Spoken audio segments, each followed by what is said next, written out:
We had an employee whose entire job was to manage this spreadsheet.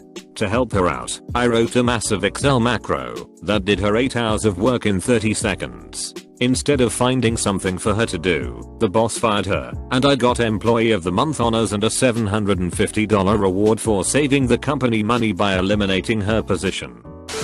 Possibly. I just resigned from my position at a non-profit. An hour after I left, my supervisor was fired and escorted out.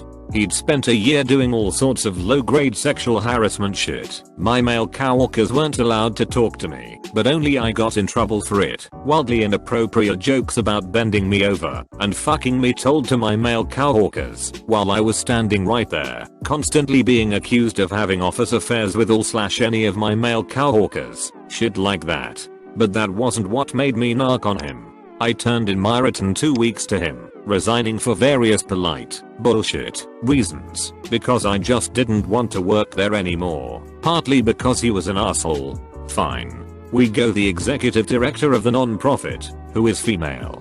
My male boss says she is going to yell at me and kick me out that day, so he should go with me into her office. I don't give a fuck, so fine. He comes with me. She is perfectly wonderful and nice as I resign to her, and she's like, "How long do we have you for?" And I, very concerned with being professional, said, 2 weeks. My boss had full control over if they gave me those 2 weeks. He could have said, "No, I want Hulibat junk gone in 3 days." They gave him that choice. Instead, he told them, his supervisor, and the executive director, that 2 weeks would be great. He then told me 3 days. He then told upper management that I was reneging my 2-week offer and would only stay for 3 days. He started telling the whole office shit like, "Yay, super unprofessional. She only gave 3 days notice." Upper management is so pissed. And following it up with, "What a bitch, am I right?" Shit like that. Except that I'm not a fucking moron, so I catch on to what he's doing in a day. I make up my mind to bury this motherfucker. Life makes it even easier for me. His supervisor wants to throw me a party, but she says, "You only gave us 3 days. I can't get anything ready." And I'm like, "Say what? I gave you 2 weeks." And we set a private meeting for my last day. I get very calm, controlled, poised when I'm well and deeply angry, so I wrote out my talking points and made outlines and carefully considered my word choices and made sure to dress extra professional my last day. I told her all the frankly illegal shit he was doing in the department, the stuff he was forging. I told her about how he lied to the staff constantly about where decisions came down from. I told her about how he kept everyone scared and isolated, and we rolled blackballed for going above his head. I told her the shitty thing he was doing about my 2 weeks. And then, when I knew that was more than enough to get him fired, I got into the sexual harassment shit. We go to the executive director. I go through everything again. Male coworkers get called down to be questioned. If the things I say are true, they are all true and everyone backs me up. I got 2 weeks of pay, another month of health benefits, and a lot of satisfaction. He got terminated on the spot. Was it life ruining? Yeah, he just bought a big house and now has a 3-year gap in his resume, and this non-profit is super well connected in town. So maybe. TL. Doctor, if you persist in treating me like I'm stupid and helpless, I will fucking total war your ass when you try to fuck me over. Intentionally, I got the man who drugged and raped me when I was in middle school sent to prison for 12 years and registered as a sex offender. He couldn't get a job when he got paroled, and one day I was out shopping and passed by a homeless man who yelled obscenities at me. It was him. He was jailed again later for stealing a slice of pizza and making his arrest record even longer. I was vindictively satisfied. I caught my boyfriend cheating on me with some girl. Later he sent me pictures of her with her legs spread and another with the most unflattering boob shot. I ended up making a fake email and sent them to everyone including her mother. It was a small town. There was this kid that always got straight A's in HS because he cheated constantly. He got into Stanford because of it. He cheated off of me and we got caught. Teacher thought I was cheating off of him, so I flipped. I was on the B+ line and got people in the class to take my side because every student knew he cheated. My teacher then told other teachers, so he got caught. caught in every class after that, didn't graduate and obviously didn't go to college. He deserved it, but I feel bad. I once shot a man in the ass, tackled him and then made him sit in a truck on said ass 4 miles over a bumpy road. Then when we got to our destination he was placed in a large cage, and I left and never saw him again. In fairness though, he had just tried to lure my patrol into an IED, and we didn't have another way to transport him.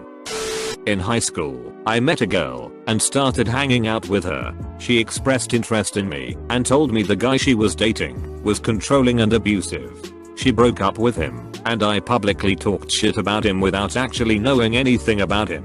She was the first girl I'd ever been near, and I was crazy about her, and I thought I was just defending her against some asshole. We started dating right after they broke up.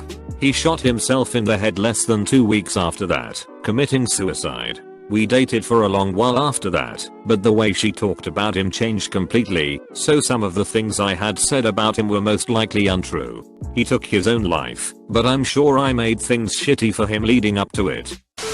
Don't know if this counts as ruining, but in the 10th grade my good friend slash neighbor and I brought wine coolers to school. They were leftovers from a barbecue. Myself, her and a good 3 to 5 other people would sneak and drink them throughout the day. During third block I get called down to the office and of course I'm freaking the fuck out. The principal comes in and sits the empty wine cooler on his desk. By that time I'm about to piss my pants. As soon as he opens his mouth I panic and blame everything on my friend. I even wrote statements confirming what I said was true. I also ratted out everyone who drank, even those who took sips. We were all taken to get drug tested, and my parents were furious. Later on, after telling everyone that my friend was the one who ratted them out, not me, everyone stopped talking to my friend. She even got kicked off the soccer team. Soccer was the girl's life. The fucked up part? My friend's mom was so mad slash embarrassed by her actions that she packed up and moved out God knows where without a word to anyone. To this day my old friend won't add me on Facebook or even answer apology messages. I wouldn't say ruined, but I probably did accidentally scar him for life. During an art period in 3rd grade, my friend and I were just laughing non-stop at how funny our pictures were. He stood up to show off his hilariously drawn picture of something I forgot since this was around 20 years ago. I had the brightest idea of holding a pencil upright, and he basically sat down perfectly onto it, and the next thing I knew, he was screaming for his mom and there was a pencil stuck in his butt. Surprising we were still friends until he moved to another school, but I don't think he ever felt comfortable sitting down anymore. TL. Dr. Friend sat down on a pencil that I put upright on his chair and pierced his butthole. I was young, my wife was home pregnant with our first child, and I was out late one evening getting her a drink from Sonic, which was one of her cravings. I should say at the time I was working a full-time job and going to school at night, so I was pretty tired. It was after 10 PM, and I was waiting on traffic in a median to pull into the fast food place. All clear, so I start to go and all of a sudden there was a loud bang, and I black out for a second. It turned out that a guy on a motorcycle whipped out of the gas station next to Sonic, and I hit him on my way through. I blacked out B/C that the airbag went off and knocked me out for a second. When I came to I was rolling forward through the oncoming lane, and I saw sparks flying when I looked out my driver's side window as the motorcycle skidded down the road. I put it in park, got out still dazed and fell over. Bunch of people at Sonic ran over to me and the guy on the motorcycle. Thing is, he had his kid on the back. About 15 to 16 Y/O. Cops got there and they called life flight. I never saw the guy's motorcycle lights on, and when I saw it going down the road I didn't see lights on. I just didn't see him. I'm pretty sure he didn't have them on. But B/C it happened so fast, and I was already dead tired I can't be 100% sure. I got the usual breathalyzer and whatnot which all came back negative. They both survived, but the kid was some big football star at the high school, and probably would have had some scholarship lined. But B/C of the accident he had to get some major surgeries and steel rods put in his legs. Nothing ended up happening legally as it was ruled an accident and there was no follow up. Just what I did to make sure they survived. And about the kid, I'll never forget the look that kid's grandpa was giving me at the scene of the accident when both his son and grandson were being picked up by Life Flight and weren't sure if they were going to make it.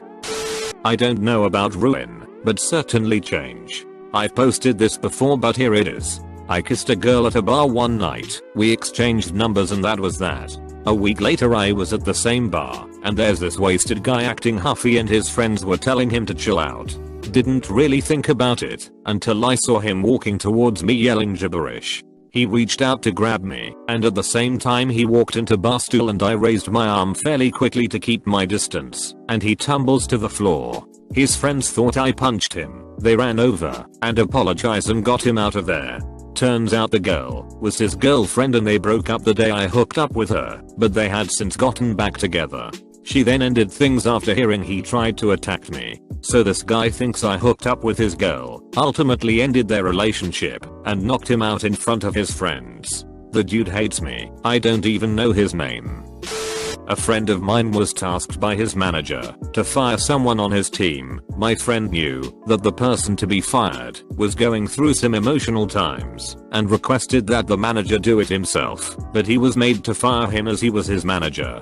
The fired guy committed suicide a few days later, and my friend went into serious depression and blamed it on himself. That was 2010. He quit his job soon after, went into seclusion for a few years, smoked a lot of pot, and now he's finally bounced back and is seeming somewhat normal.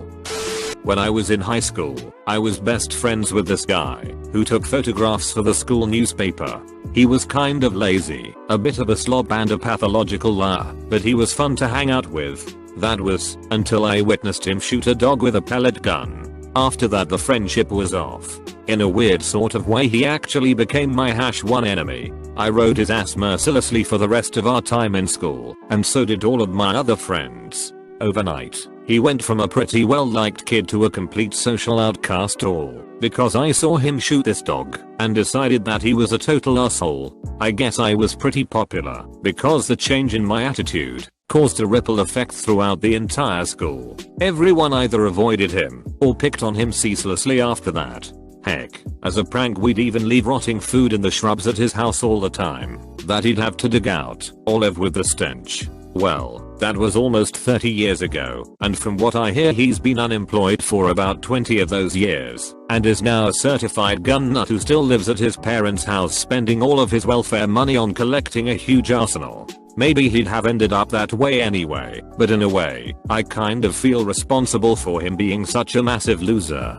I was one of his best friends, and I turned on him so harshly and so suddenly it had to have hurt his self-esteem pretty badly. Did he deserve it? Hell yes. Was it right of me to do? Probably not.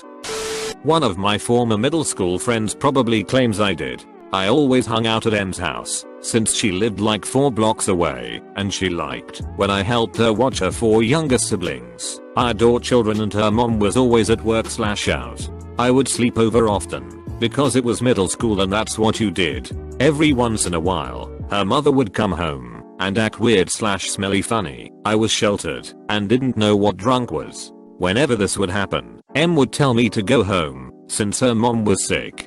This ritual of her mother coming home drunk occurred more frequently, until I started to worry. Around this time M throws a huge birthday party, and invites just about every 7th grade girl to her house for a sleepover. M's mom was her usual drunk self, and many girls decided to go home. I felt bad for M, and stayed with her. While talking to her that night, I found out that her mother was having M drive her car home from the bars when she was too drunk, so she wouldn't get any more dues. M was 13.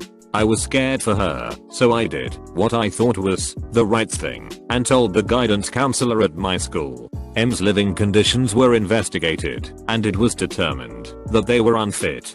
M and her 4 siblings were put into foster care. When I saw her 3 years after the incident, she gave me the "you're dead to me" look. It broke my heart, and it still does. I hope her life is better, and she'll eventually forgive me. Life is rough. TL. Doctor, my middle school friend was placed in foster care because I cared about her safety.